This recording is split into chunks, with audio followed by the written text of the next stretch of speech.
It was one of those mornings that carried the chill of winter, even though the calendar promised spring. The small town of Elmswood was just waking up, with a thin fog hanging low over the cobbled streets. Shops opened slowly, their signs creaking as old hinges stretched after the night. People hurried by with collars turned up, faces buried in scarves, each person wrapped in their own world of worries and plans. Among them was Sarah Miller, a woman in her late 30s, who walked briskly down the street with a bag of groceries pressed to her chest. Her brown hair, hastily tied back, escaped in messy strands that the wind teased playfully.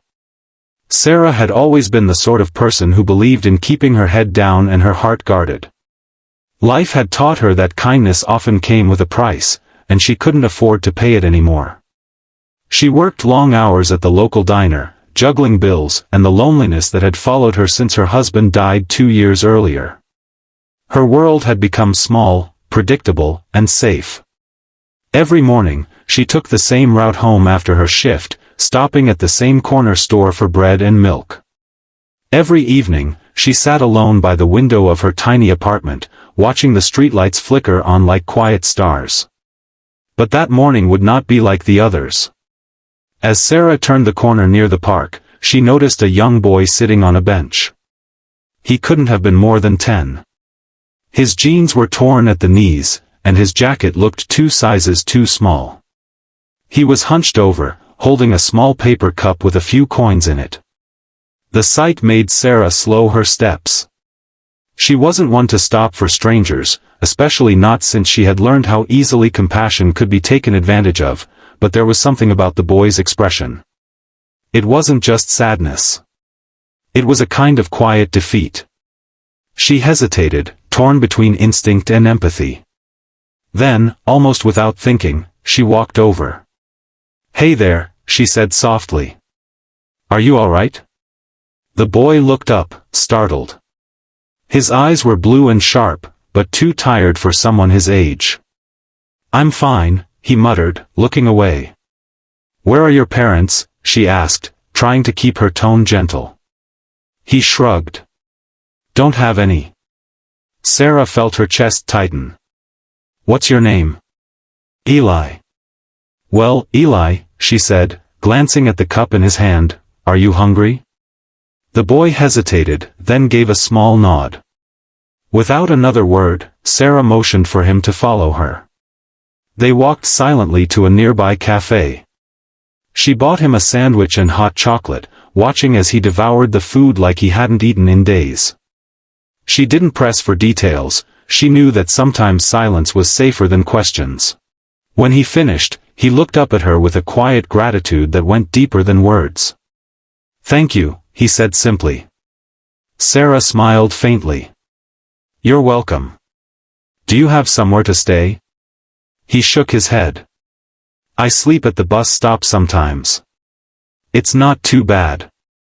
Something inside her stirred, an ache she hadn't felt in years. She remembered her husband, Michael, and how they used to volunteer at the shelter every winter. He had believed in helping people, no matter how small the gesture. "It's the simple acts that matter most," he used to say. "You never know how far a bit of kindness can travel." Sarah had forgotten that. Somewhere along the way, grief had dimmed that light in her. "Come on," she said, standing up. "You can stay at my place tonight." Eli looked at her in disbelief. "Really?" She nodded. "Just for tonight." They walked together through the quiet streets, the fog lifting as the sun began to warm the day. Her apartment wasn't much, a single bedroom with faded wallpaper and creaky floors, but when Eli stepped inside, his eyes widened as if he had entered a palace. She gave him a blanket and let him sleep on the couch. That night, for the first time in months, Sarah didn't eat dinner alone. They talked a little, mostly about small things, his favorite food, the stray dog he used to feed near the park, the stars he liked to count at night. When he finally drifted to sleep, Sarah stood by the window and watched the city lights again, but they looked different now. Warmer somehow. The next few days passed, and Eli stayed. He helped her carry groceries, washed dishes without being asked, and even made her laugh, a sound she hadn't heard from herself in far too long. But she knew this couldn't go on forever. She called the local shelter and arranged for someone to come by and talk to him. When she told Eli, his face fell. "You're sending me away?" he asked quietly. Sarah's heart clenched. "No, honey. I just want to make sure you're taken care of. They can find a better place for you." He looked down, fiddling with the frayed edge of his sleeve. "I like it here." She knelt beside him. "I like having you here too," she admitted, her voice trembling. "But I want you to have a real home, with people who can look after you." He didn't answer. But that night, he left a small note on the kitchen table before he fell asleep. It read, "Thank you for being kind. No one ever was before." Sarah kept that note. She didn't know why, but something told her it was important. The next morning, the shelter worker arrived, a kind woman named Marla who promised to help Eli find a foster family. The boy hugged Sarah tightly before he left, whispering, "I won't forget you." After the door closed, the apartment felt unbearably quiet again. Sarah stood there for a long time, holding the note in her hand. For the rest of that day, she couldn't shake the emptiness that settled inside her. She went through her usual routine, work, groceries, dishes, but nothing felt the same. Weeks passed. Life continued, but something in her had changed. She began to talk more to people at work, smiled at strangers, even helped the elderly man downstairs carry his groceries one afternoon.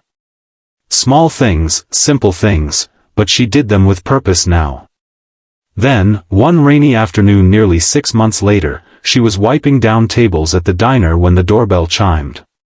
She looked up, and froze. There, standing in the doorway with an umbrella too big for him, was Eli. He was cleaner now, healthier, wearing a new jacket that fit him properly. His eyes sparkled when he saw her. "Hi," he said shyly. Sarah rushed over, barely holding back tears. "Eli. What are you doing here?" He smiled. "I came to see you.